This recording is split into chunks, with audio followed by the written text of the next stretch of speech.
Bom dia a todos. Peço, por favor, que comecem a tomar seus assentos para que possamos dar início a mais um Conversando com quem faz a diferença, ano 11. Para compor a mesa diretora deste Conversando com quem faz a diferença, gostaria de chamar presidente do GCSM e publisher das revistas América Economia Brasil e The Winners, senhor Agostinho Turbian. Presidente da Fundação Exulte, senhor Eduardo Marçom Ferreira. Presidente da EICOM, senhor Luiz Alberto Rodrigues. General do Exército, João Camilo Pires de Campos, comandante militar do Sudeste. E nosso palestrante especial desta manhã, prefeito da cidade de Ribeirão Preto, senhor Duarte Nogueira.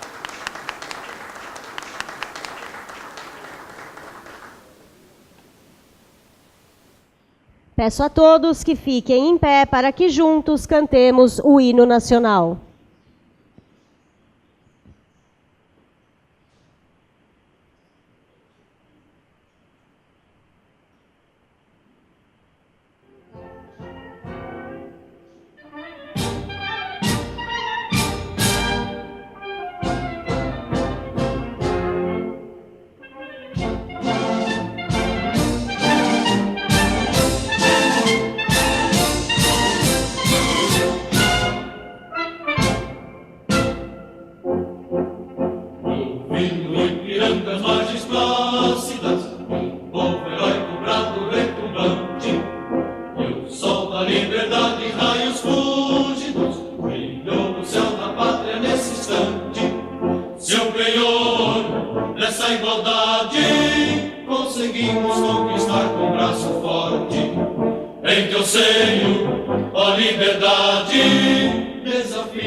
Muito obrigada. Gostaria de agradecer a presença de todos aqui na mesa diretora, a presença do senhor prefeito. Este evento é um oferecimento da Federação da Agricultura e Pecuária do Estado de São Paulo e da Eikon Inteligência em Controles. A FAESP e a Eikon, o nosso agradecimento por nos ajudar a proporcionar mais um encontro esta manhã. Gostaria de chamar agora o vídeo do patrocinador. Por favor, vídeo da Eikon. Participação do cidadão. As nossas cidades, estados e países são um reflexo de seus habitantes. São eles que dão identidade a um lugar e são eles que buscam viver em um lugar cada vez melhor. Essa relação entre cidadão e governo é essencial para o desenvolvimento de um país. Foi pensando nisso que desenvolvemos o Acto, uma ferramenta colaborativa que tem como objetivo a organização e a solução de problemas da gestão pública. Composta por diversos aplicativos, a plataforma quebra as barreiras de comunicação entre cidadão e administração, de forma simples e tecnológica. Acto Você Cidadão permite que o cidadão aponte qualquer problema na malha urbana através de seu celular ou tablet. As solicitações são enviadas diretamente para as secretarias adequadas. A partir daí, a administração pode solucionar as demandas através dos outros aplicativos Acto. Acto Você Cidadão é um canal de comunicação transparente entre cidadão e administração. Através do aplicativo, todos podem acessar as diferentes solicitações, acompanhar o progresso de cada uma e comentar sobre a qualidade do serviço. Acto Espaço Público atua no controle e supervisão dos serviços de manutenção. O aplicativo gerencia todo tipo de trabalho realizado, seja pela própria equipe da administração ou empresa terceirizada. A partir de fotos e vídeo, os profissionais têm o dever de registrar o material aplicado, assim como todas as etapas do serviço, desde o início até sua conclusão. Tecnologia georreferencial, presente em todos os aplicativos Acto, acompanha os trabalhadores no seu dia a dia. Assim, Acto Espaço Público garante que a manutenção urbana seja prestada com qualidade e eficiência. Acto Obras Públicas atua no controle, mapeamento e fiscalização das obras do governo. O aplicativo armazena todas as licitações da administração, seus projetos executivos e memoriais descritivos, além de monitorá-las do início ao fim. Ao fazer a inspeção das obras, o fiscal pode acessar essas informações e gerar evidência do progresso da construção de acordo com as especificações técnicas, padrão de qualidade e prazo. Assim, a Acto auxilia na produção de um relatório confiável e impessoal em tempo real.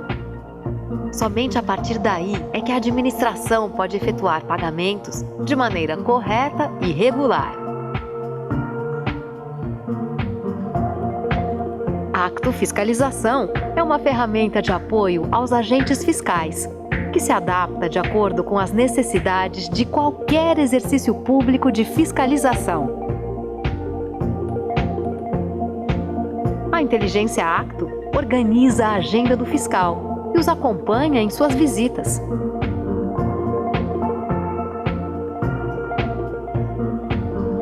O uso do aplicativo facilita o cumprimento de todas as leis locais que tenham como finalidade o bem-estar da população.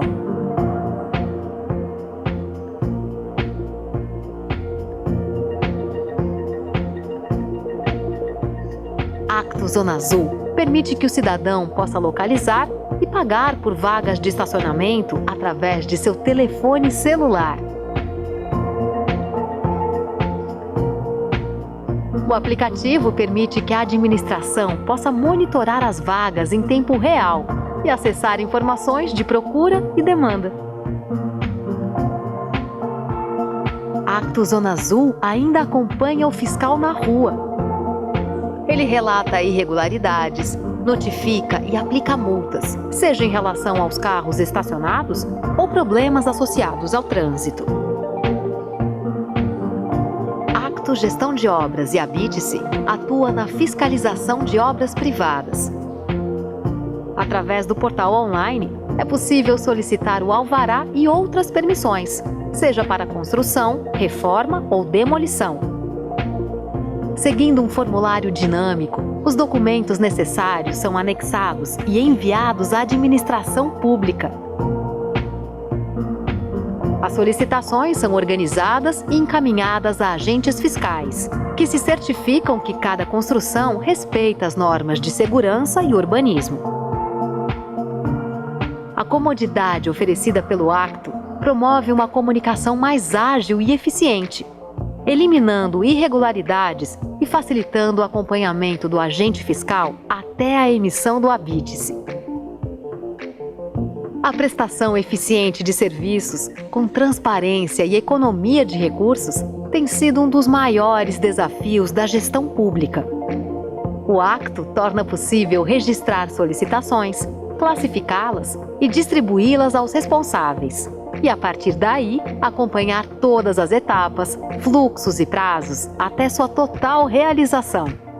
Assim, é possível ao governo garantir a padronização dos serviços prestados, acompanhar detalhes sobre o crescimento das cidades, programar a melhor utilização dos recursos e assegurar o uso adequado do espaço comum.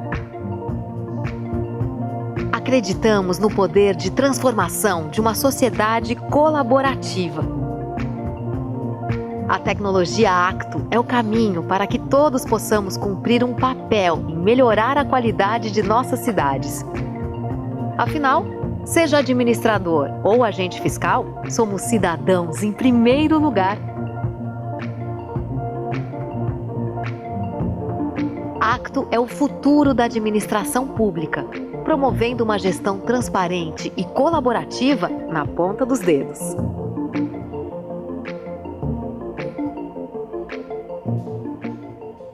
Luiz, gostaria de acrescentar alguma coisa junto ao vídeo? Bom dia, senhores. Sou o Luiz Roberto, fundador da empresa. Ela tem 34 anos. Trabalhamos com 3 eixos na empresa de gestão pública. O primeiro eixo é um eixo tributário, que nós procuramos organizar, criar justiça fiscal, melhorar a arrecadação pública. Queria tirar um pouco do processo da pessoalidade, traduzindo isso em melhores recursos para a administração. O segundo eixo é um eixo social.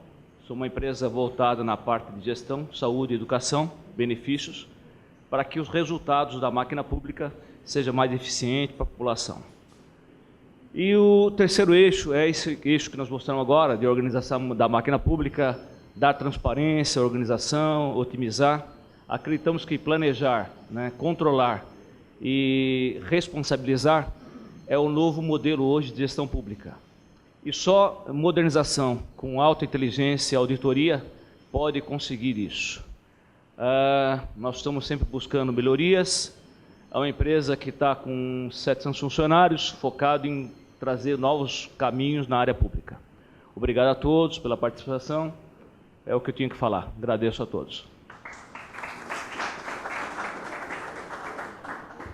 Com a palavra, o presidente do GCSM, senhor Agostinho Turbian. Em primeiro lugar, agradecer a todos a presença nesta manhã, especialmente à mesa diretora, o Eduardo Marchon, presidente da Fundação Exude, ao Duarte Nogueira, meu amigo de tantos anos, querido amigo, Luiz, grande parceiro de todas as obras, e especialmente o nosso general João Camilo Pires, que volta, o Bom Filho, a casa volta ao comando da 2ª Região Militar, a que eu peço uma calorosa salva de palmas ao general. Obrigado. Aquelas notícias boas que quando chega a gente fala, esse é o nosso Brasil. A minha fala aqui ela é de agradecimento, é uma fala de muito obrigado, de consciência absoluta do tamanho, da força, da competência da nossa sociedade brasileira. Agradecer amigos queridos, e aí eu cumprimento aqui o Acácio, Milton, Luiz de Melo Santos, esses dois, cumprimento, abraço todos que estão aqui, Levorato, todos que estão, se eu for nominá-los todos, eu tomo o meu tempo. E eu queria pedir a licença, Tatiana, da minha fala hoje, antes de nós ouvirmos o nosso querido amigo, fazendo o agradecimento que fiz aos nossos patrocinadores, a FAESP, que sempre nos apoia, Eu queria ceder a minha fala para ouvir um pouquinho, desculpe, eu não combinei, doutor Calandra, mas eu sei que o senhor não precisa de combinado, mas eu acho que 2 minutos da sua fala é importante para que a gente coloque um pouco a nossa relação dessa manhã, nosso encontro aqui com um pouco mais de firmeza aqui. Convido o senhor para dividir a fala comigo. Doutor desembargador Henrique Nelson Calandra, Associação dos Magistrados do Brasil.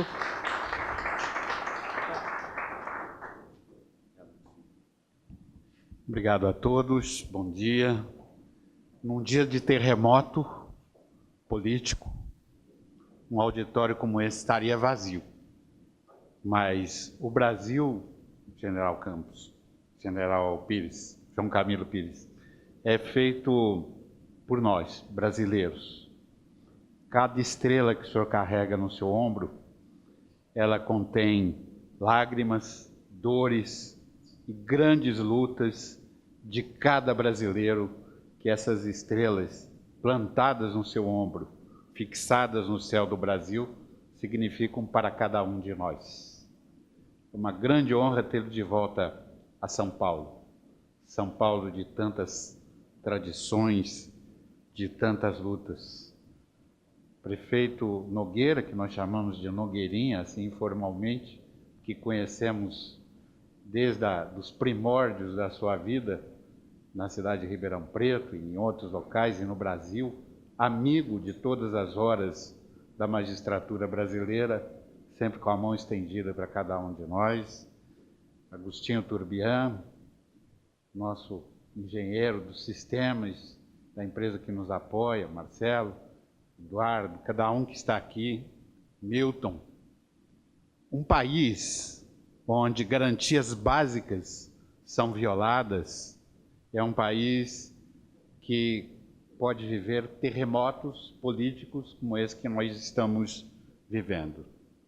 É por isso que nos Estados Unidos da América a Constituição é extremamente curta, sintética e comprida, porque é do cumprimento daquilo que diz a Constituição, é o direito à intimidade das pessoas, o direito à privacidade das pessoas, que justifica nós estarmos aqui.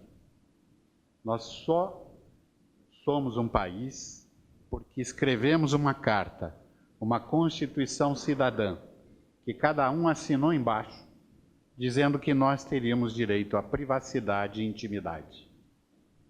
Nunca ouvi na história do judiciário que um juiz sozinho, monocraticamente, pudesse ordenar a investigação contra o presidente da República. Ainda extasiado com isso que aconteceu, eu vi meu filho, que trabalha numa das maiores emissoras do país e que se dedica 24 horas por dia a ouvir e reproduzir sons. E ele, que leva a vida fazendo isso, me diz, tem mais de 50 cortes, mais de 12 de edições. Será que isso autoriza você adotar a medida que se adotou contra o presidente da República, por mais evidências que pudesse existir contra ele?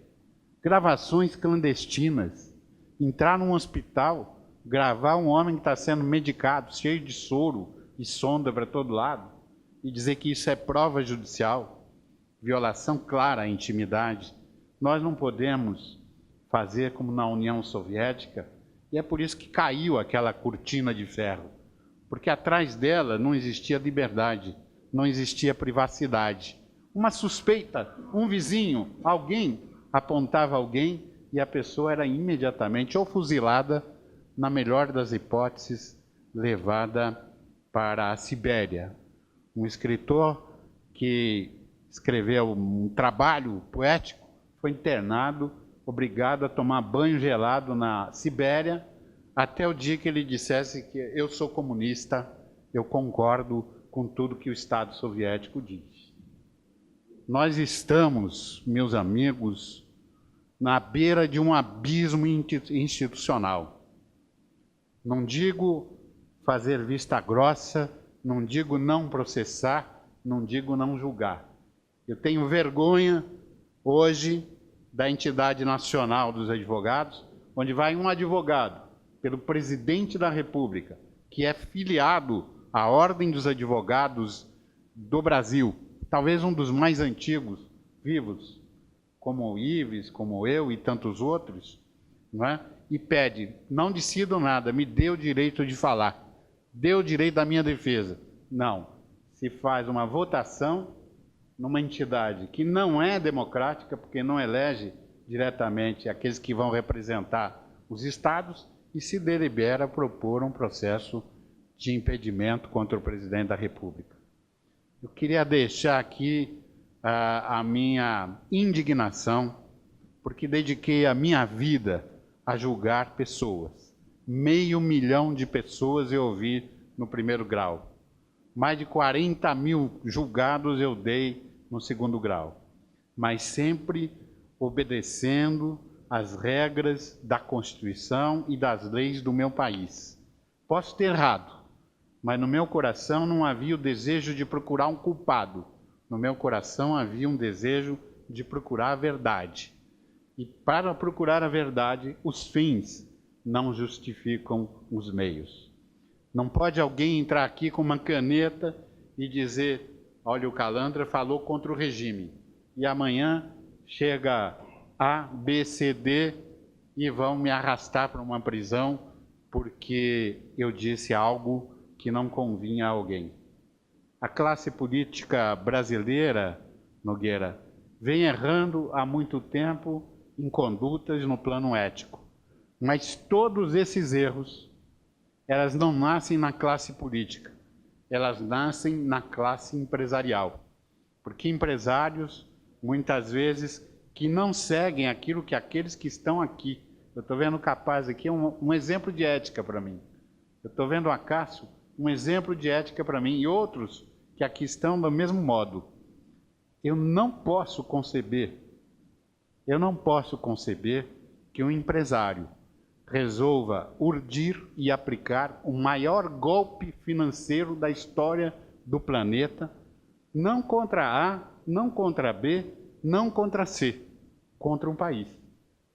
E firme um acordo de delação para não pagar nada, para não ser sequer processado, para derrubar o presidente da República, que por A, por B ou por C, hoje é a autoridade que protagoniza isso. Então, eu que fui juiz a vida inteira e que venho agora legitimado, depois de tantos anos, a ser advogado, a falar da tribuna da advocacia, eu queria lançar aqui entre nós que nós pudéssemos plantar no coração de cada um de nós o desejo de um Brasil melhor. Nesse fórum empresário, nesse fórum de empresários, que seja difundida a ideia que a ética nasce a partir daquele pequeno estabelecimento que os nossos ancestrais abriram. Meu pai, que foi empresário a vida inteira, dizia, meu filho, um dia, eu sou honesto, mas eu pago um altíssimo preço por ser honesto.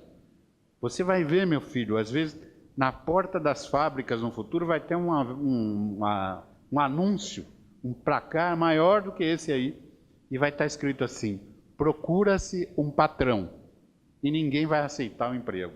E meu pai morreu há 34, 35 anos. E eu hoje, eu vejo que aquilo que ele dizia do alto do seu sofrimento como empresário, hoje é realidade. Nós não podemos chancelar. A Federação dos Advogados vai propor uma ação para anular esse acordo vergonhoso de delação que dá um golpe no Brasil. Foi isso que nós conversamos durante esse fim de semana. Não é possível alguém, Milton, aplicar um golpe como esse e sair ileso, transfere todos os seus negócios para os Estados Unidos e dá uma sonora banana para o Brasil. Perdão, era para falar 1 minuto, falei muito mais do que devia falar, mas talvez meu cabelo branco, minha idade e o tanto de sangue que eu já dei por esse país me autorize a pedir a cada um de vocês: não concordem, em hipótese nenhuma, com violação da Constituição. Venha do Supremo, venha do juiz que entrou ontem, venha do Procurador da República, venha de onde vier. O Ministério Público não é para receber qualquer bobagem, qualquer coisa e botar isso para a rua. Se o Temer fez mal de receber um empresário 10h30 da noite, e eu ria com o taxista, que eu dizia que se ligasse para o Lula 10h30 da noite para dizer que ia no Palácio do Planalto, eu sei bem o que ele ia responder, né? Já bebi demais, estou transando com a minha mulher, vai embora. Mas Temer, como fidalgo, a pessoa manifesta lá um desejo de ir lá falar, dizer uma coisa importante, ele que é um trabalhador incansável, faz isso. Mas se ele fez mal, muito mal, mais mal, faz um ministro supremo quando recebe solitariamente um empresário e homologa um acordo para dar um golpe no Brasil. É isso que eu tinha a dizer. Muito obrigado. E me perdoem, eu tenho que ir na Fiesp repetir tudo aquilo que eu disse aqui no Conselho Jurídico da Fiesp. Por isso é que eu não vou permanecer. Obrigado. Obrigada, doutor. Bom, para anunciar o nosso palestrante especial desta manhã, vou pedir ajuda ao senhor Emerson Capaz, por favor. Queria agradecer ao Augustinho, saudar a mesa toda, fazer algumas pequenas observações, porque o Calandra nos provocou aqui, um momento realmente, desembargador Calandra, exige que a gente não fique mudo, a gente consiga falar um pouco mais do que o nosso coração está sentindo hoje. Tem muita coisa dando errada no Brasil, muita, não é pouca, é muita. Nós estamos hoje indignados do jeito que nós estamos, porque nós estamos assistindo ao apodrecimento de toda uma geração de políticos que não souberam representar verdadeiramente aqueles que confiaram a eles o seu voto. Não é, obviamente, o caso do nosso amigo aqui, prefeito Duarte Nogueira, e por isso é uma outra geração que está voltando à prefeitura e assumindo a prefeitura de Ribeirão Preto, porque é exatamente um prefeito de uma outra geração. E é essa geração, prefeito e amigo Duarte, é essa geração que vai nos salvar e que é, ao contrário de tudo que está dando errado no Brasil hoje, muitas das coisas que estão dando certo no Brasil. Só me anima o Brasil de hoje, porque eu estou vendo muito mais coisas dando certo do que as coisas que nós estamos vendo dando errado. Mas o que está dando certo no Brasil? As instituições estão fortes, nossa sociedade acordou e começa a se manifestar nas ruas, nos e-mails, na economia digital, na mídia digital, começa a se posicionar. Os empresários brasileiros, como muito bem lembrou o doutor Calandra aqui, estão inquietos sim, e têm que estar inquietos. Agostinho, é hora do empresariado assumir o seu papel. Nós antes falávamos, e eu pleiteei isso há 25, 30 anos atrás, eu fiz várias campanhas em nome do empresário com responsabilidade social, quando criei a Fundação Abrinq, do empresário com responsabilidade ambiental, quando no Congresso aprovei a Política Nacional de Resíduos. Sem deixar de ser empresário, fui atrás desse papel. O papel do empresário social, o papel do empresário na responsabilidade ética. Hoje, o papel é outro. Hoje, o papel do empresário é fazer mais política com P maiúsculo. Fazer política grande. Sair um pouco da sua empresa e criar um mecanismo de fazer valer a sua responsabilidade perante a sociedade. Nós, empresários, temos uma responsabilidade perante a sociedade, sim. Eu chamo de, hoje eu tenho classificado isso de empresário estadista. Nós temos que buscar os empresários estadistas onde quer que eles estejam para nos fazer valer a vontade, porque esse país é nosso. Esse país não é dos deputados, não é dos políticos, esse país é da sociedade civil organizada mais do que nunca. Nós temos que fazer valer a nossa vontade. Se o Congresso aprovar as reformas que estão lá, essa reforma não é nem do Congresso e nem do presidente, é da sociedade. Será aprovada porque fará bem à sociedade. Nós é que temos que fazer valer o que nós queremos que seja aprovado. Os deputados são mera representação política nossa. E às vezes as pessoas falam, pô, olha o Congresso que nós temos, que porcaria. Ué, ninguém chegou lá a não ser através do voto. Não tem um deputado lá que não chegou através do voto. Então votamos errado. Precisamos aprender a votar. Colocamos gente lá que não devia estar. Ou que depois que colocados lá nos enganaram. Como muitos que nós estamos vendo hoje. Sofremos de fato uma percepção de enganação em relação a muita gente de vários partidos que estão dando costas à sociedade. E nós estamos tristes por quê? Já indo para o final, para poder saudar o nosso prefeito, que é a pessoa que tem que falar mais do que todo mundo aqui hoje, e não nós, mas a indignação é muito grande, Duarte. Nós estamos tristes porque nós estamos assistindo o enterro, o velório e o fim de todo um processo, de toda uma elite política que não soube estar à altura do Brasil. O Brasil merece coisa muito melhor do que isso. Nós, pessoas aqui de outros segmentos que estão se mobilizando, estão se movimentando, que têm vergonha na cara e têm coragem de se posicionar, porque precisa ter coragem para se posicionar também hoje, é a coragem cívica que eu chamo. Nós, empresários com coragem cívica, temos que sair à luta. Temos que mostrar que um projeto de nação vai ser construído por nós, não pela classe política. A classe política vai escutar o que nós temos a dizer. É nós que temos que dizer o que nós queremos do Brasil. Bem-vindo, prefeito Duarte Nogueira. Você é a geração que nós acreditamos que fará diferença também no Brasil. E obrigado por estar com a gente aqui hoje. Obrigado, Agostinho. Senhor prefeito, por favor. Então, senhoras e senhores, prefeito de Ribeirão Preto, senhor Duarte Nogueira. Eu quero agradecer ao Agostinho Turbian, presidente do Global Council of Sales Marketing,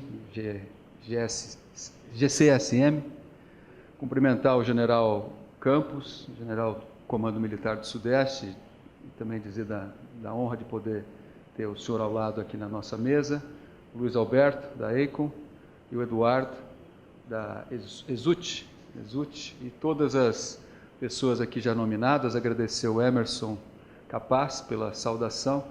O Emerson foi meu colega no governo do Mário Covas, há 22 anos atrás. O Emerson Capaz tinha 30 e poucos anos, eu era menor de idade ainda naquela época. Mas aprendemos muito, né? Tinha um time mais jovem ali, bastante promissor, e que posteriormente continuaram se destacando na atividade pública ou empresarial.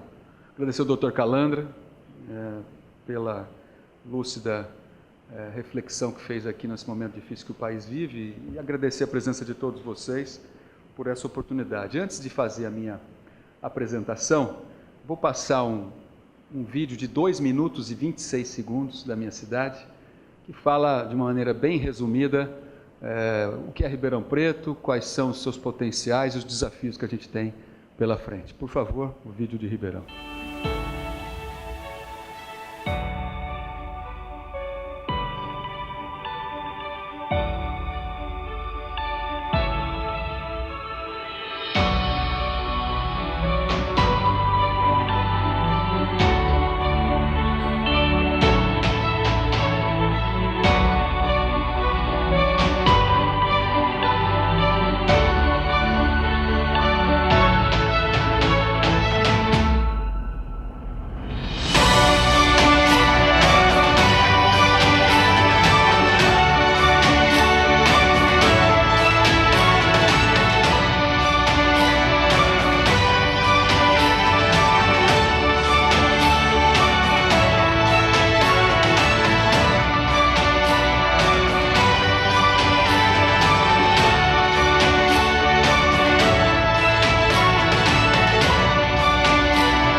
Muito bem. Já deu vontade de morar em Ribeirão, né? Eu acho que essa é a tarefa do prefeito, né? O prefeito da cidade ele tem que ser um grande animador para que a gente possa, nesses momentos de escassez de recursos financeiros, de conturbada instabilidade política, não institucional, mas política, encontrar soluções criativas, encontrar o despertar de pessoas afirmativas para a gente poder, com mais rapidez, superar as dificuldades que nós estamos vivendo. Eu preparei aqui 2 dezenas e pouco de apresentações que eu vou apresentar para vocês sobre a nossa cidade. Ribeirão está no nordeste do estado de São Paulo, localizada a 312 quilômetros aqui da capital. Tem, segundo o último IBGE, 674.405 habitantes. É o 7º mais populoso município do interior do nosso país, o 33º do Brasil, e tem um PIB per capita de mais de R$42 mil, que certamente deve ser um dos maiores PIBs do nosso Brasil. E um IDH, um Índice de Desenvolvimento Humano, de 0,8, o que coloca como o 22º melhor DH do nosso Brasil. Na área da educação, nós temos vários centros universitários, 4 faculdades de medicina. Um advento importante para o desenvolvimento de Ribeirão Preto foi a ida, na década de 50, do primeiro campus da USP fora daqui da cidade universitária em São Paulo.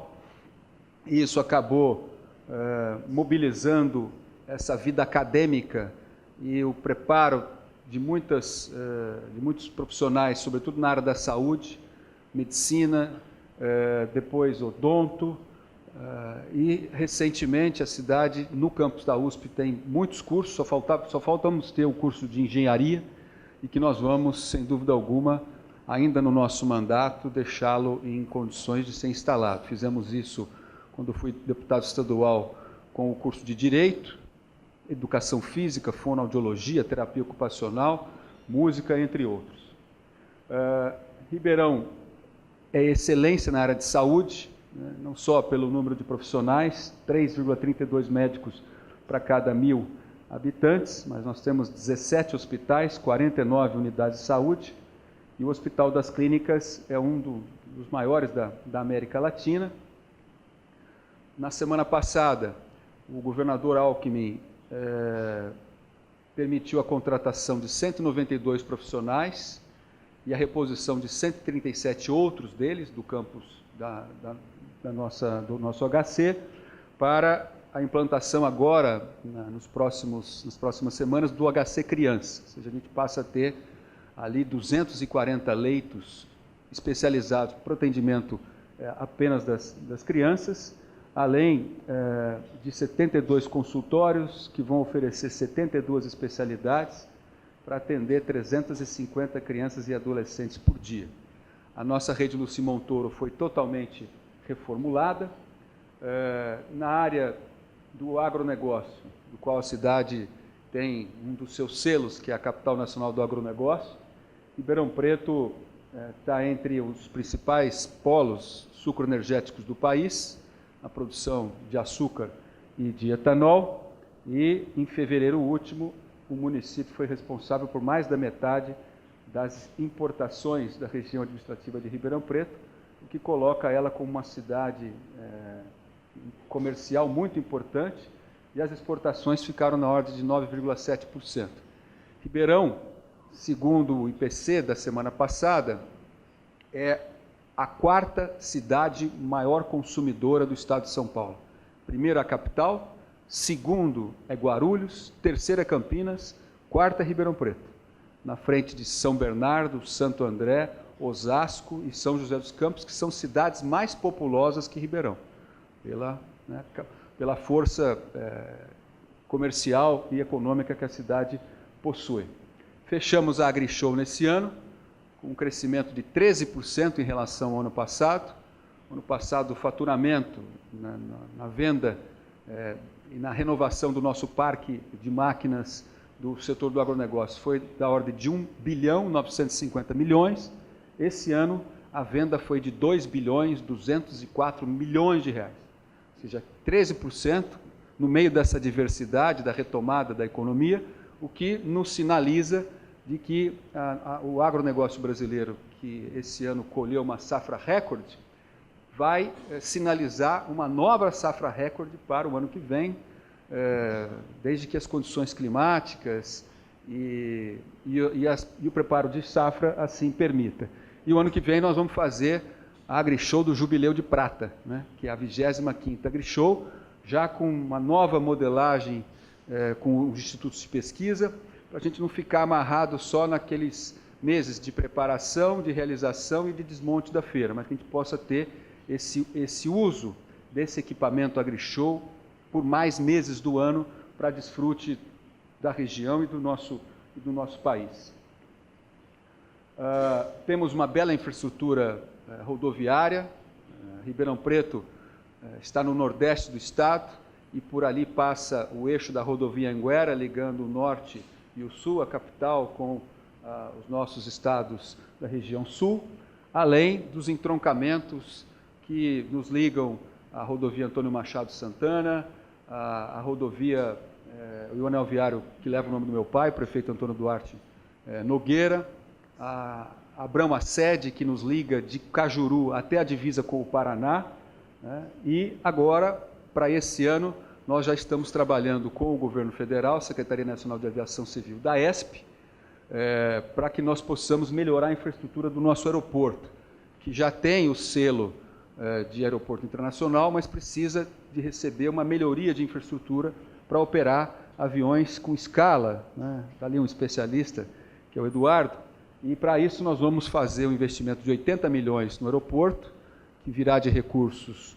federais, que serão licitados pelo DAESP, e com esses 80 milhões nós vamos reformar a pista, fazer nas cabeceiras um turnaround para a gente poder, nessa meia-lua, girar aviões maiores, tipo 767, melhorar a pista de táxi, pátio de estacionamento de aeronaves e ampliar o nosso terminal de passageiros de 6 mil para 21 mil metros quadrados, 15 mil metros a mais para poder dar conforto, infraestrutura, instalações para você poder ali colocar a Anvisa, o mapa, a própria vigilância, a própria aduana, a Polícia Federal, para as instalações e as realizações de desembaraço de mercadorias para exportação e importação. Em fevereiro último, nós instalamos a região metropolitana. O ano passado foi votada uma lei na Assembleia Legislativa do governador Alckmin, e Ribeirão Preto institucionalizou a 6ª região metropolitana do estado de São Paulo.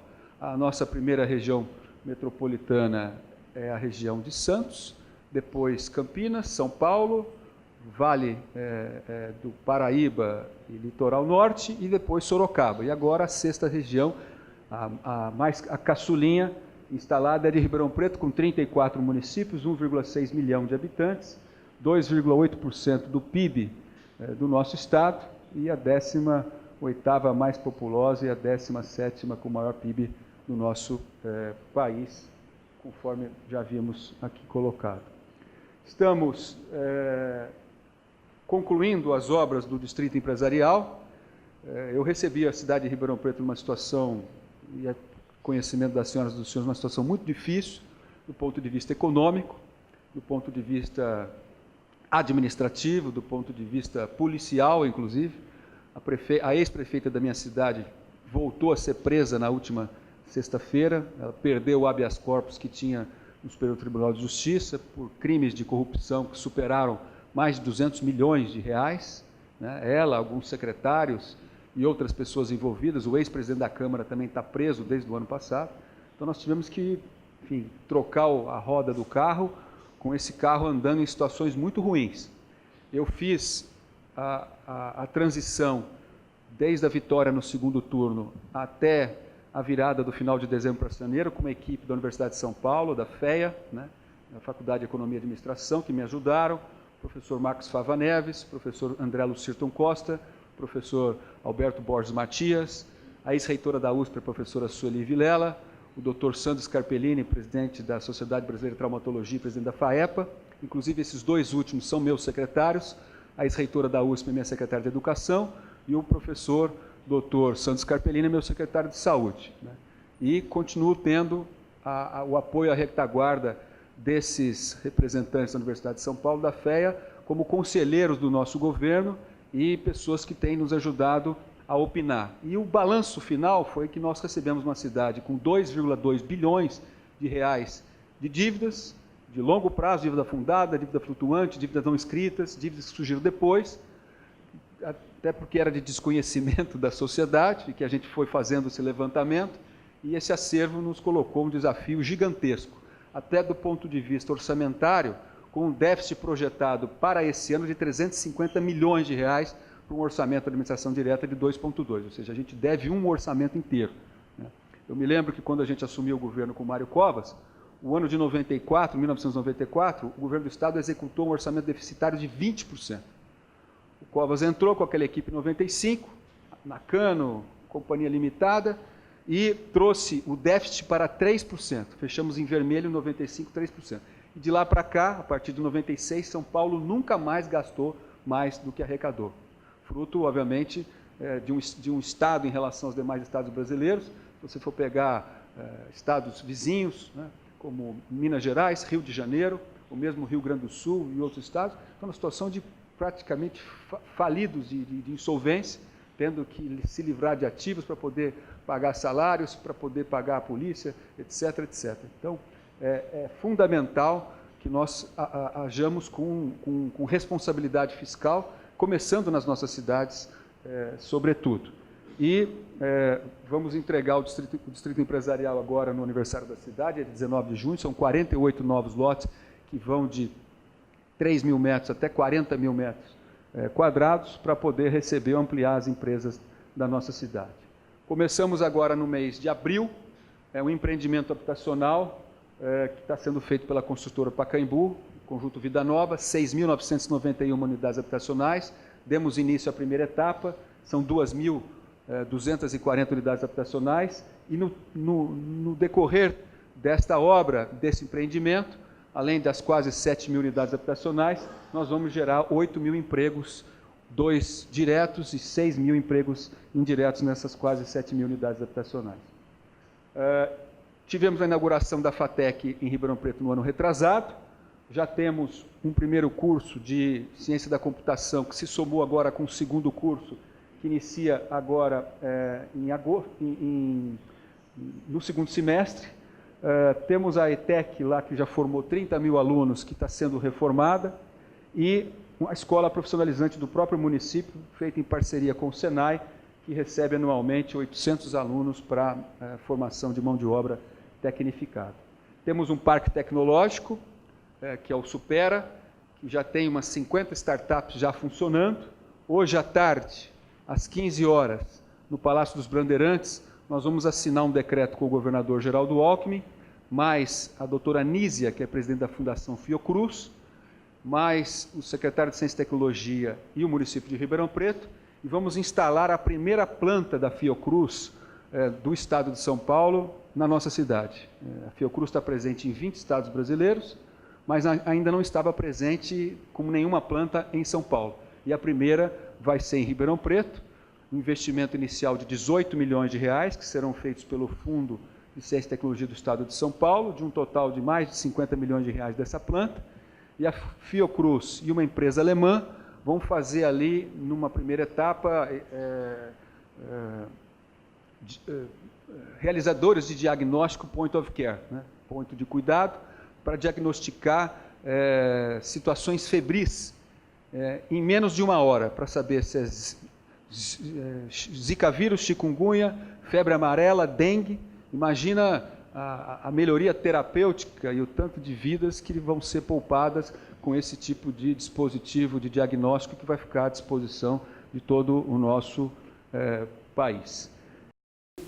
Temos também um polo industrial de software, né, que lidera entre o polo de software da capital e o de Campinas, é o terceiro maior do nosso estado, e que obviamente vai ao encontro, como a gente viu aqui com a apresentação da ACT, da ACON, o mundo inteligente, o mundo digital e os benefícios disso para a nossa sociedade. Ribeirão Preto tem o terceiro maior teatro de óperas do Brasil, que é o Teatro Pedro II.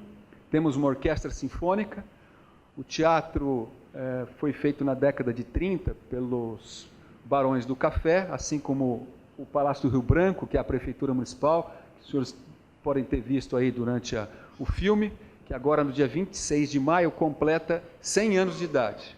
E nós vamos, através de um projeto de restauro e um projeto cultural, reformar a Prefeitura, o Palácio do Rio Branco, e vamos reformar também o Museu do Café, né, com o apoio da iniciativa privada e com segmentos do agronegócio ligado a essas cadeias.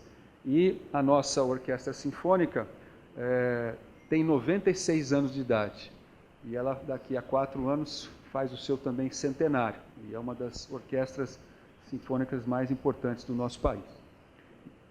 E, inclusive, agora também com o apoio do setor privado da cidade, nós vamos deslocar a Orquestra Sinfônica, que só toca no Teatro Pedro II, para tocar também nos bairros da periferia, e a população da cidade poder ter um contato com a sua orquestra, aqueles que ainda não tiveram a oportunidade de ir até o teatro.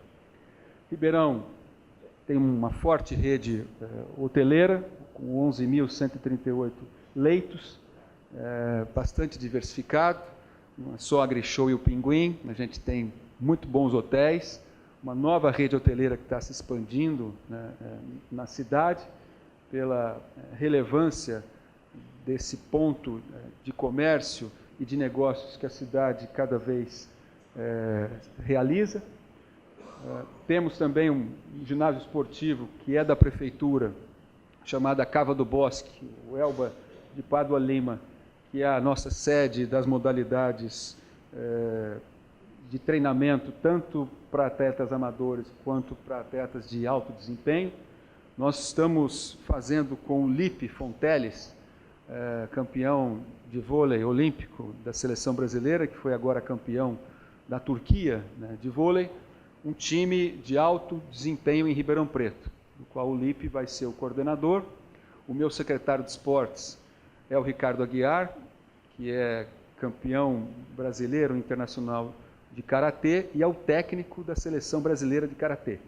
Então, o Ricardo e o Lipe estão trabalhando para que a gente possa ter um time de vôlei também de alto desempenho na nossa cidade, com os atrativos de formação educacional e esportivo que isso vai trazer, porque o projeto pressupõe uma interação com o time de vôlei, com os bairros carentes da cidade, as nossas escolas públicas e os nossos jovens, para também incentivá-los na prática esportiva. Na área da segurança, na semana retrasada, com o secretário de Segurança Pública, o Dr. Magno, nós instalamos o Gabinete Metropolitano de Segurança Estratégica de Segurança Pública, que é mais um desdobramento da implantação da região metropolitana de Ribeirão Preto. No mês de fevereiro, começou a ser feito o projeto executivo do Copom, que é o Centro de Operações da Polícia Militar, que é algo que eu vinha trabalhando desde o secretário Fernando Grella, depois veio o secretário Alexandre de Moraes, e agora o secretário Magno, deu vida à contratação do projeto executivo, alguma coisa na ordem de R$500 mil, para a gente poder depois licitar os 23 milhões de reais desse Copom, que vai ficar lá na Pascoal Inec, na avenida onde funciona o CPI 3, e vai centralizar o 190, 192, 193, as câmeras dos olhos de águia, que são as câmeras da cidade que monitoram o centro de Ribeirão Preto. Vamos incluir com as câmeras do Detecta, que virão, como já tem aqui na capital, também para o interior, e os guardiões da cidade, que são as câmeras inteligentes OCR, que nós vamos instalar nos pórticos de entrada da cidade, em conjunto com o Detran. Já fizemos uma reunião com o Maxwell, presidente do Detran, para espelhar essas câmeras junto ao software do Detran e ler se esses automóveis estão licenciados, estão produto de furto, produto de roubo, como acontece nas câmeras inteligentes que nós já temos nas estradas do nosso estado de São Paulo. E com isso, nós vamos tirar policiais da burocracia e colocar mais policiais no policiamento ostensivo das nossas cidades da região. Os Olhos de Águia completaram 10 anos agora, no mês de março. São 24 câmeras instaladas no centro da cidade, 14 delas digitais, 10 analógicas. Nós vamos digitalizar todas, vamos levar os Olhos de Águia para outros corredores comerciais e populosos do município de Ribeirão Preto, para melhorar o nosso centro de controle e unificando um pouco nessa linha do que mostrou aqui a Eikon, para efeito dos elementos tecnológicos a serviço de resolver problemas da nossa cidade. Aí os guardiões da cidade, que vão ficar nas entradas. O orçamento, como eu disse a vocês, meu déficit projetado para esse ano é de 350 milhões. Eu tenho conseguido economizar com a minha equipe 15 milhões por mês. Nesses 4 primeiros meses eu consegui economizar 60 milhões de reais. Portanto, projeta uma economia de 180, o que já reduz os 350 para 170 milhões, para fechar esse déficit o menor possível, o que nós esperamos conseguir. Tenho conseguido tampar buraco, já tampamos mais de 18 mil buracos nas operações do Passa Limpo, que foi um programa que integra limpeza de boca de lobo, substituição de sinalização destruída, cata-galho, cata-treco, retira móveis, melhor iluminação pública. São ações concentradas de várias áreas da prefeitura que vai até o saneamento básico. E com isso, nós temos melhorado a zeladoria, que recebemos uma situação muito deteriorada. Mas já consegui entregar, aliás, inauguramos na sexta-feira passada 17 quilômetros com o apoio do Desenvolve São Paulo, de pavimentos 0 quilômetro na nossa cidade, pavimento novo. Desses 4 milhões e 200 mil que nós tínhamos disponíveis para licitar nessa primeira etapa, a licitação para esses 17 quilômetros ficou em 3 milhões e 176 mil. Aí sobrou 1 milhão e 100, nós licitamos mais 4,5 quilômetros com 1 milhão e 100, que ficou em 800 mil. Então sobrou ainda 300 mil que a gente ainda vai licitar, fazendo mais com menos, economizando em cima da economia, melhorando a infraestrutura, sem nenhum real de fonte 1 do Tesouro do município. Ou seja, são esses 4 milhões e 200 do Desenvolve, mais 17 milhões que nós assinamos há umas 2 semanas atrás, com o governador, o presidente Milton e o Gilberto Ock, presidente da Caixa, mais 17 milhões, e eu consegui, de emendas do Orçamento Geral da União, mais uns troquinhos aí, que até agora nos dá alguma coisa de uns 27 milhões e 278 mil, para a gente poder melhorar a infraestrutura da cidade. Ribeirão Preto tem 1.500 quilômetros de ruas e avenidas. Se você for considerar uma média de vida útil aí de 10 anos do pavimento, a cada ano a gente tem que renovar 1/10 do nosso pavimento. São 1.500 quilômetros de ruas e avenidas, nós temos que renovar 150 quilômetros por ano. Então, esse ano, nós vamos superar os 150 quilômetros, porque eu quero superar esses 27, chegar em 33, 35 milhões, e a partir dos anos seguintes, no mínimo 200 quilômetros, para que a gente possa renovar, nos 4 anos do nosso mandato, no mínimo, mais da metade da malha viária do município, que está muito ruim. Conseguimos um empréstimo no Banco do Brasil de 37 milhões de reais, que vai ser a nossa contrapartida para o PAC Mobilidade, que são outros investimentos de 320 milhões que a cidade vai receber, para 55 quilômetros de corredores de ônibus, intervenções de viadutos, alças, pontos críticos, soluções de engenharia, fiscalização eletrônica, câmeras inteligentes, tudo dentro desse projeto que já foi apresentado para a Caixa Econômica Federal. E a Graziela, que é minha coordenadora de projetos, que está me acompanhando aqui, é quem toca esse projeto junto com os demais secretários do município de Ribeirão Preto. E aí, uma série de intervenções que vão se somar a outros investimentos que nós estamos fazendo na parte de saneamento. Ribeirão Preto tem uma autarquia de saneamento, que é o DAERP. O DAERP se responsabiliza pela água e pelo esgoto. E, há 20 anos atrás, a cidade concedeu o tratamento do esgoto. Então, a água, a parte de captação, a parte de distribuição, tratamento e coleta do esgoto é feito pelo município, e o tratamento é feito pela concessionária. Com a nova lei do saneamento, nós vamos ficar responsáveis também pela parte dos resíduos e a parte de macrodrenagem. Então, estamos nos preparando. vamos criar uma agência reguladora, já estou com o projeto de lei pronto, vou mandar para a Câmara ainda até o final de maio, criando uma agência reguladora para que a gente possa trabalhar com a iniciativa privada essa relação com a concessionária do esgoto.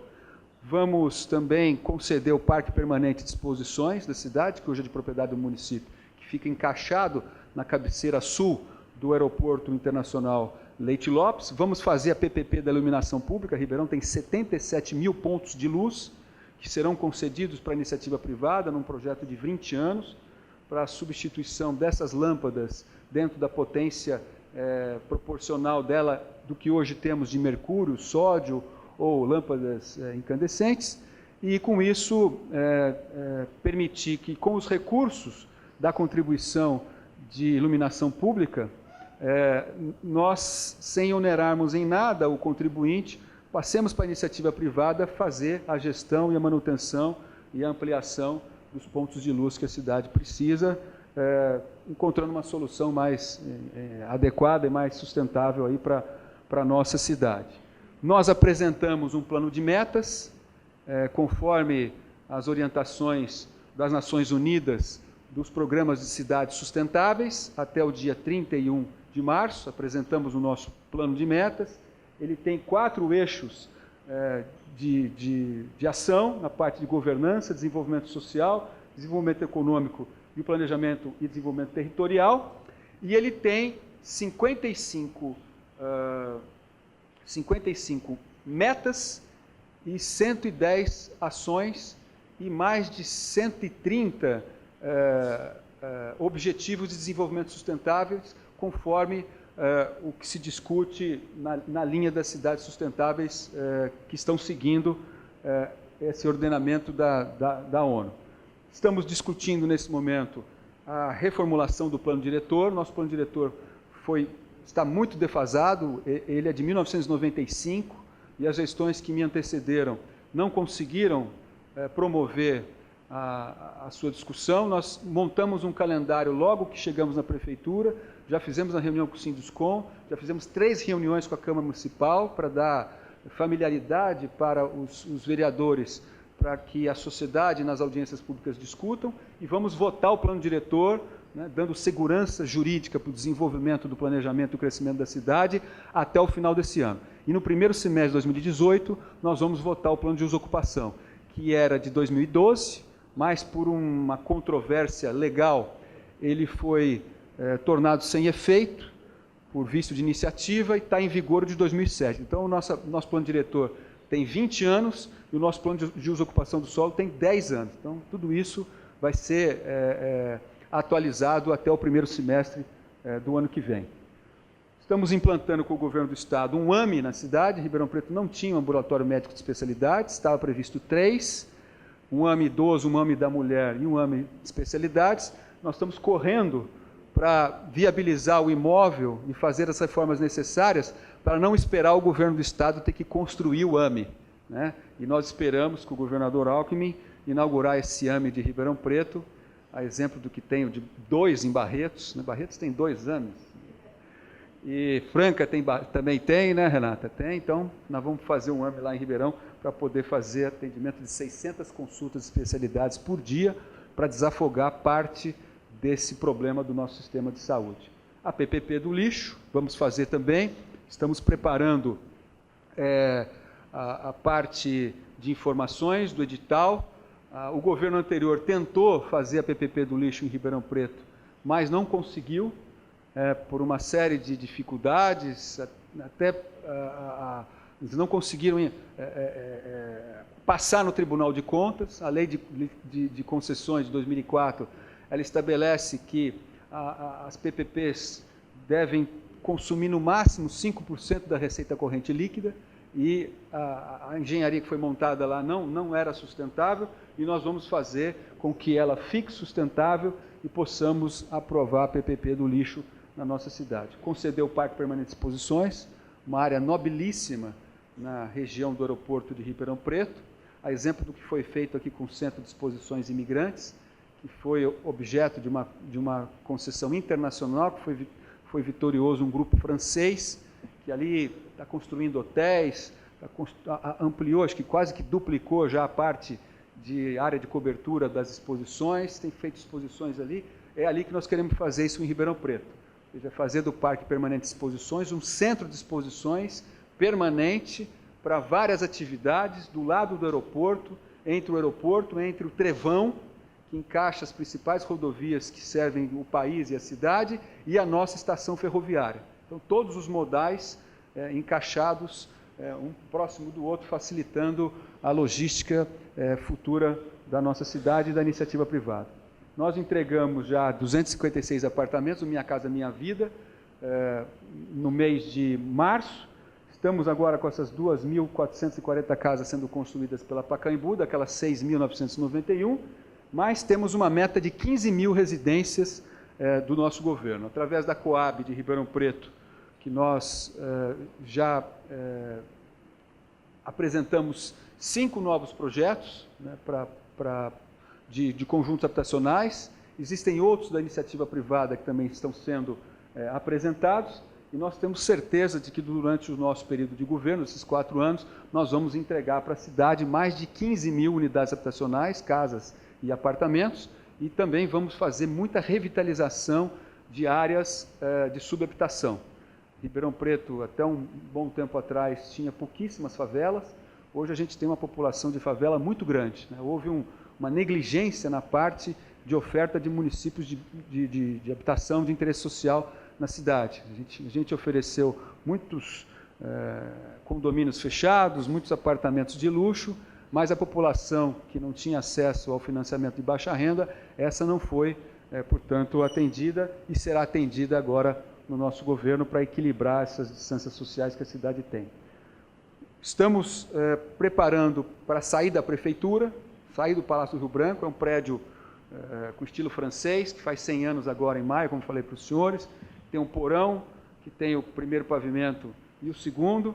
Do ponto de vista do layout administrativo, ele é péssimo para ser uma prefeitura, principalmente nos momentos que temos agora, mas vai se transformar, depois de restaurado, num centro cultural para exposições permanentes e temporárias, e já estamos de olho em alguns imóveis disponíveis que podem ser assumidos pela prefeitura, na forma de aluguel ou de aquisição desses ativos, ou na forma de CEPAC, para que a iniciativa privada, ao expandir as áreas de crescimento do município, possa ser parceira e construir o centro administrativo, ou mesmo em outras áreas. Então, estamos pensando qual é o melhor modelo, mas nós pretendemos, até o final deste ano, já ter essa decisão tomada e levar o centro administrativo para um local mais adequado para a cidade ter mais eficiência. Nós gastamos hoje, em termos de aluguéis, alguma coisa na ordem de 6 milhões de reais por ano, né? Temos 10 mil funcionários na ativa, 5 mil aposentados, e precisaríamos de ter alguma coisa na ordem de 2.500 funcionários trabalhando no centro administrativo, posto que os 7.500 outros são professores, são médicos, são enfermeiros, são assistentes sociais, são pessoas que estão na ponta da linha das unidades de saúde, das nossas escolas. Nós temos 43 farmácias na rede municipal, temos 109 escolas, das quais 31 delas são escolas de ensino fundamental, com 22 mil alunos, dos quais, a partir de abril último agora, cada um desses 22 mil alunos da nossa rede municipal passou a ter 15 horas a mais de aula por semana. A professora Sueli já fez um projeto de expansão de contraturno para mais 3 horas na escola por dia, para aula de reforço, para aula de cultura, para outras atividades adicionais ao currículo dos nossos alunos. E, por fim, né, a nossa meta é ser essa Ribeirão Preto global, moderna, eficiente, sustentáveis, e o que eu tenho dito sempre, ou seja, uma cidade de pessoas felizes, numa cidade que funciona, né? E eu acho que esse é o grande desafio para nós brasileiros. O governador Alckmin costuma dizer que o século XIX foi o século dos impérios, né? Guardei isso que ele falou. O século XX foi o século das nações. O século XXI vai ser o século das cidades, né? Os maiores artefatos que os seres humanos foram capazes de produzir são as cidades. E hoje, mais da metade da população do planeta mora nas cidades. Em São Paulo são 83%. Aliás, no Brasil, 83%. Em São Paulo, 96%. E em Ribeirão Preto, 99,7% da população mora na área urbana. Apenas 0,3% na zona rural. A gente tem 650 quilômetros quadrados. Estamos todos os ribeirão-pretanos praticamente nos 120 quilômetros de mancha urbana, né? E para isso, nós precisamos organizar as nossas cidades, torná-las cidades amigáveis, cidades responsáveis, cidades com visão de ética, de cidadania, de corresponsabilidade, de inteligência que se propaga, que se multiplica, né, que se autoalimenta, chamam o Big Data das nossas cidades, né? E para isso nós temos que nos organizar, escolher pessoas preparadas, gente qualificada, para colocar na ponta de lança dessas decisões. Eu tive muita sorte, né? Agora, nesse meu começo de mandato, eu fui assim um candidato muito rígido do ponto de vista de dizer o que eu ia fazer. Ou seja, que eu não ia fazer acordos políticos, que eu não ia lotear a prefeitura, que eu ia escolher uma equipe técnica, né? E já tinha sido candidato a prefeito de Ribeirão Preto 3 vezes. Eu acho que não ganhei as outras 3 por causa dessa insistência. Mas dessa vez a população entendeu que era a minha chance e, ao ser eleito, procurei escolher uma equipe eminentemente técnica, né? O meu secretário de Meio Ambiente é o ex-presidente da CETESB, o Dr. Otávio Cano. O meu secretário da Fazenda é o Dr. Manuel Jesus Gonçalves, que já foi superintendente da Caixa Econômica de Bauru, da Caixa Econômica de Ribeirão Preto e da Caixa Econômica de São José do Rio Preto. Já trabalhou aqui como diretor da CDHU. O meu presidente da Coab é o Edson Ortega, que já foi secretário de Estado da Assistência Social e foi secretário nacional de Habitação do governo Fernando Henrique. Então, fui procurando escolher homens e mulheres, né, que me ajudassem, inclusive pus várias pessoas da máquina, né, a presidente do IPM, que é o Instituto de Previdência dos Municipários, acumula também o SASSOM, que é o Serviço de Assistência Social do Servidor Municipal, que é a doutora Maria Regina, que é funcionária de carreira. Dos cargos de livre nomeação que eu tinha para nomear, que são 216 ou 220, eu nomeei apenas 119, quase a metade. Com isso, eu estou fazendo uma economia só nesses cargos de comissão, R$500 mil por mês, então vai ser uma economia proporcional ao tanto que eu pago de aluguel, que são 6 milhões por ano. Então, cada enxugadinha que você vai dando mais liquidez para a cidade e diminuindo os pepinos que a gente vem descascando ao longo desse início de mandato. Tem sido muito prazeroso, né, porque o mais importante do que você recuperar a cidade como um todo é você recuperar a confiança das pessoas na sua administração depois de tudo que aconteceu em Ribeirão Preto. E eu tenho levado à risca, e já vou encerrar, até para, se houver tempo, deixar para as perguntas, os 5 P's que eu coloquei para a minha equipe no primeiro dia de governo, né? E, além disso, fizemos o planejamento estratégico da cidade, fizemos o planejamento estratégico da autarquia, que é a nossa principal empresa municipal, e temos utilizado tanto dos bons instrumentos de gestão, mas como também do bom senso de natureza política. Eu enfrentei uma greve de 20 dias dos servidores que queriam 13% de aumento. Eu não cedi, né? Procuramos um caminho em cima de um valor bem menor, que foi de 4,69, que foi a inflação março a março, e ainda negociei dar o aumento escalonado e não na integralidade. Então, a população ficou do lado da administração e o próprio servidor depois entendeu, até porque quando eu assumi a prefeitura, o servidor estava com o 13º sem receber.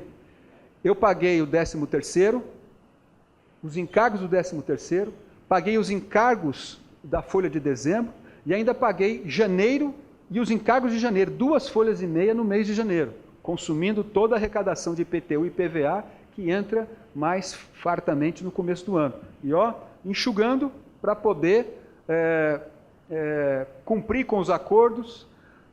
Fizemos a renegociação com 368 credores, aprovei na Câmara Municipal na última quinta-feira as leis para poder fazer o parcelamento entre 8, 10, 12 até 32 meses, né, com os credores, e tornei a cidade novamente adimplente. Quem me deu desconto, quem tinha para receber da Prefeitura até 30 mil, se deu desconto de 10%, recebeu à vista.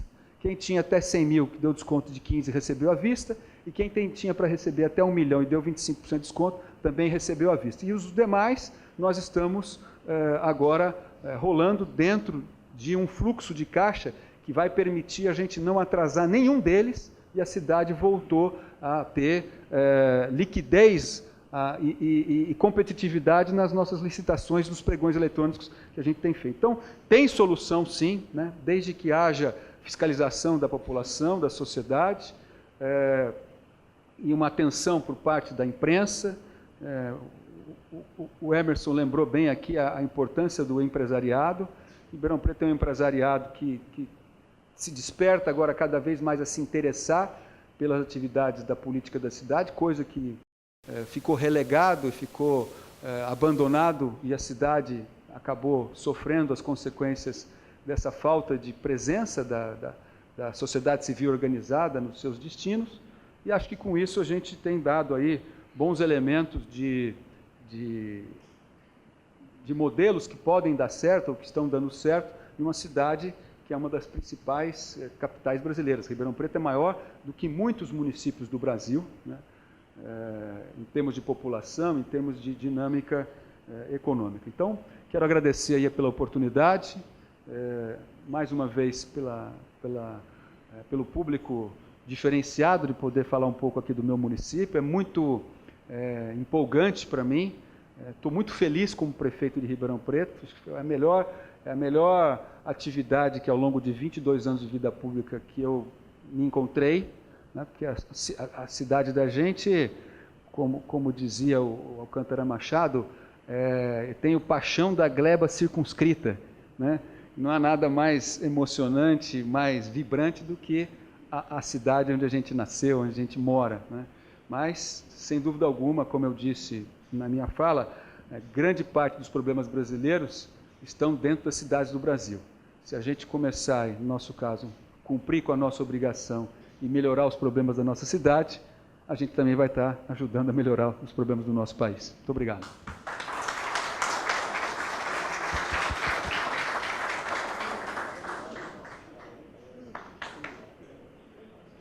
Queria, fazendo um agradecimento ao Nogueira, só deixar registrado, e tem vários colegas nossos, amigos, que vão estar conosco em Portugal, no World Company Award, que vamos realizar. E temos aí, para nossa alegria, e saibam senhores e senhoras, aqueles que vão e aqueles que não vão, é que o Duarte Nogueira vai levar esse discurso em Lisboa. Nós o convidamos e ele gentilmente concordou como nosso convidado para falar essa nova fase da gestão pública no nosso país. Então, estou muito feliz, Nogueira. Traduzida para o português. Muito obrigado, Nogueira. Tati. Bom, fazendo do Agostinho minhas palavras, muito obrigado, senhor prefeito. Gostaria de chamar, falo diplomantes, prefiro também. Gostaria de convidar a mesa diretora, juntamente com o senhor Milton Luiz de Melo Santos, o senhor Acácio Queiroz, para fazer a foto oficial. Vamos daquele lado lá hoje para caber todo mundo? Entregar um diploma ao senhor Duarte Nogueira pela palestra proferida esta manhã aqui conosco. Deputado federal, líder do PSDB em 2011 e presidente do PSDB São Paulo de 2013 a 2015, secretário de Transportes e da Agricultura do governo Alckmin e da Habitação do governo Covas. Filho de Nair e Antônio Duarte Nogueira, prefeito por 2 vezes de Ribeirão Preto, formado em engenharia agrônoma, com seus 3 filhos. Mais uma vez, uma salva de palmas para o senhor Duarte Nogueira. Pedir a licença do senhor Eduardo Marçom para algumas considerações. Bom, meu bom dia a todos, a todas. O Agostinho pediu para eu fazer uso da palavra aqui. Eu queria, em primeiro lugar, cumprimentar a todos aqui na mesa, na pessoa do nosso prefeito aqui, Duarte Nogueira. Eu confesso, prefeito, que eu fiquei extremamente emocionado aqui com a sua palestra. Eu que sou um filho de uma ribeiro-pretana, então eu fiquei bastante entusiasmado com o seu entusiasmo, né? A gente que trabalha basicamente com o poder público, nossa Fundação Exult, que, para quem não conhece, esteve na origem do projeto Civan, da Força Aérea Brasileira, teve passagens importantes em projetos militares, por exemplo, na gênese lá do Sistema de Proteção das Fronteiras do Exército, mas, sobretudo, na gestão pública. A gente aqui é conhecido, aqui em São Paulo, por exemplo, pelo sistema do bilhete único da cidade de São Paulo, pelo sistema SIGA da saúde, que gera 20 milhões de usuários do sistema de saúde de São Paulo. Para nós falar de realizadores como o prefeito Duarte Nogueira é muito auspicioso. Como disse o Emerson Capaz aqui no início, né? Eu acho que tem políticos desse calibre ainda no Brasil, né? E nós, realmente, que estamos aí do lado do empresariado, temos que apoiar, né, esse tipo de político que tem capacidade de fazer a diferença. E nós, que, mais uma vez, como eu disse, que trabalhamos com o sistema de gestão pública, ficamos um pouquinho menos impactados pelas notícias desses últimos dias, quando a gente vê as realizações em tão pouco tempo, né, que o prefeito foi capaz de fazer na sua cidade. Espero que venham outros, né, políticos desse calibre que possam mudar não só as cidades, mas o nosso querido Brasil tão dilapidado nos últimos tempos. Eu não vou me alongar mais, era só isso que eu gostaria de falar hoje de manhã. Muito obrigado a todos.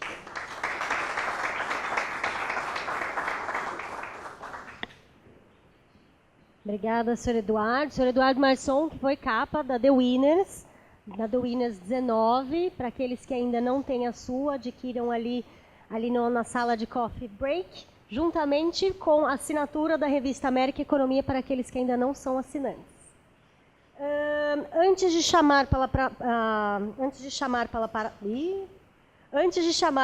a palavra de encerramento, gostaria de agradecer mais uma vez a FAESP e a EICOM por nos proporcionar mais este encontro matinal e lembrá-los mais uma vez também do nosso Conversando com Quem Faz a Diferença de amanhã, dia 23 de maio, mesmo local, mesmo horário, com o senhor Wilson Poit, secretário da Desestatização.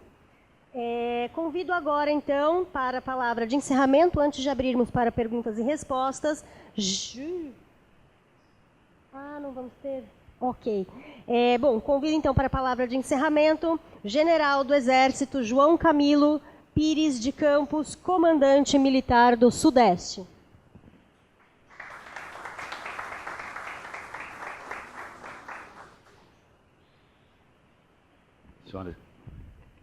Senhoras e senhores, bom dia. É renovador estar em uma reunião dessa. De quarta-feira para cá, muita gente sai de casa pela manhã com um certo desânimo. Mas estar numa reunião dessa, nessa segunda-feira, é renovador. Senhores integrantes da mesa, senhoras e senhores, agradeço imensamente, em meu nome, dos meus familiares, as manifestações que recebi por meu retorno ao Comando Militar do Sudeste, nosso velho 2º Exército de Guerra. Que bom estar em um evento que se fala em conversar com quem faz a diferença. Como paulista, caipira, com firma registrada em cartório, eu sou de Montemor, Capivari, Piracicaba, tem até um dicionário do caipirês Piracicabano, né? Estou no meu 48º ano de serviço. Já percorri o Brasil todo e alguma coisa no exterior. Morei em muitas cidades, senhor prefeito, muitas cidades. E pelo que eu vi por esse Brasil afora, Ribeirão Preto sempre esteve com maior índice de aceitação naqueles que a conhecem. Gostei muito das palavras do nosso desembargador Calandra. Percebe-se a sociedade atuando. Gostei muito, doutor Capaz, das suas colocações. Realmente, temos instituições que estão fortes. Aí entram as escolas. Realmente temos uma sociedade despertada. E fico feliz em ver um empresariado atuante, como o senhor diz, com coragem moral e coragem cívica. A nossa Ribeirão Preto já foi pouso de bandeirantes, senhor prefeito. Eu imagino que por lá deve ter passado um cidadão chamado Antônio Pires de Campos, um dos meus ancestrais, que tinha a missão de fazer a proteção da rota do Goiás Velho. Por certo, algum parente meu já passou muitas horas e muitos dias naquele solo vermelho, rico e pujante. Como é bom, senhor prefeito, ver falar em planejamento e em gestão. Como é bom ouvir falar em projetos, como é bom ouvir falar em processos. A alma de uma decisão se encontra sempre numa coisa chamada estudo de viabilidade. A partir daí, trabalhamos e gerimos aquilo que nos espera, aquilo que as comunidades nos esperam. O senhor também é diretor do nosso Tiro de Guerra de Ribeirão Preto, uma instituição que trabalha das 6 da manhã às 8 da manhã, de segunda a sábado, com jovens, trazendo-lhes ao serviço militar e fazendo-os melhores do que eram quando começaram. Nós temos 5.500 jovens desse tipo no estado de São Paulo. Fico feliz em ver um programa em Ribeirão Preto sobre atletas de alto rendimento e me coloco à disposição, já que eu cheguei agora em São Paulo, mas eu era o chefe do Departamento de Educação e Cultura do Exército. E uma das minhas unidades era o Centro de Capacitação Física do Exército, que foi o grande encarregado da preparação dos atletas para os Jogos Olímpicos de 2016. Então, submeto ao senhor a possibilidade de contar com a expertise do Centro de Capacitação Física do Exército. Acredito que eles farão com muito bom grado. O senhor disse algo que me entusiasma muito. O senhor disse do prazer de ser prefeito, de fazer a gerência de uma cidade. Isso é igual comando de tropa, prefeito.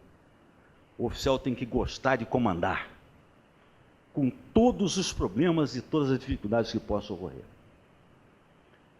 Quem faz o que gosta, vive em férias. Então, fico feliz em vê-lo transformando a nossa Ribeirão Preto para melhor do que já era.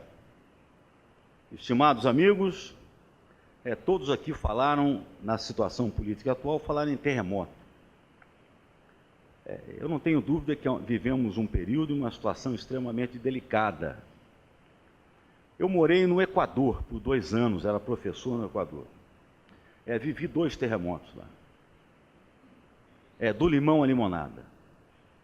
Vamos verificar que, depois de um terremoto, é urgente e é passível um renascimento. E nesse renascimento estamos todos nós.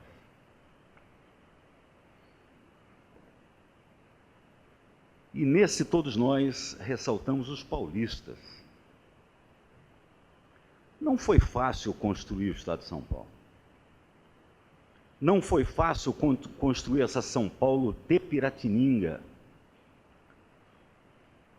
Os bravos subiam a serra segurando em raízes e pedras. Aqui chegaram, se instalaram no único ponto que provia segurança, que era o Morro de São Bento. Centro nosso até hoje.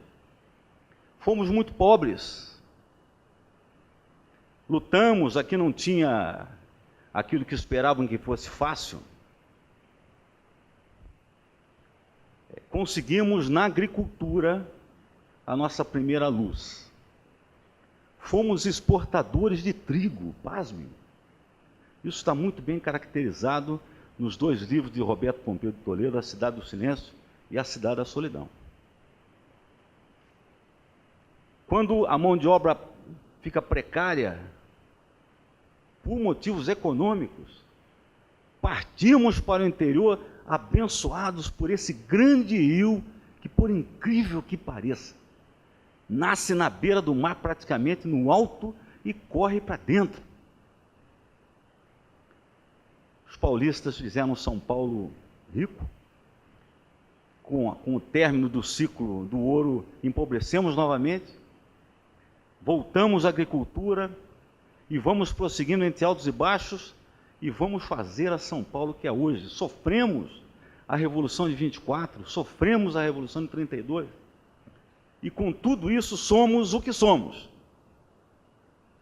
Então, nesse momento de dificuldade, urge que todos novamente atentem à nossa bandeira, a bandeira paulista, que está ali ao nosso lado. Listras pretas e brancas. Ali representam de dia e de noite. Tem um campo vermelho, representa na guerra. Tem um campo branco, representa na paz. Tem os pontos cardeais de norte a sul, de leste a oeste. E tem a única bandeira de Estado que tem o mapa do Brasil. Então vamos ao que representa aquilo. De dia e de noite, na paz ou na guerra, de norte a sul, de leste a oeste, os paulistas defendem o Brasil. Então, nesse momento que urge a necessidade da coesão, estaremos juntos, estamos juntos, fazendo a diferença. Ouvi falar aqui em ética. Ética é a ciência da conduta. E só existe isso com valores. E só há a conjugação de aprendizado com valores quando há educação. Educação quer dizer o aprendizado mais valores. Isso nós começamos dentro de casa e expandimos aqueles que convivem conosco. Estimados amigos, o Brasil não vai para o buraco. O Brasil é maior que o buraco. Muito obrigado, bom dia a todos.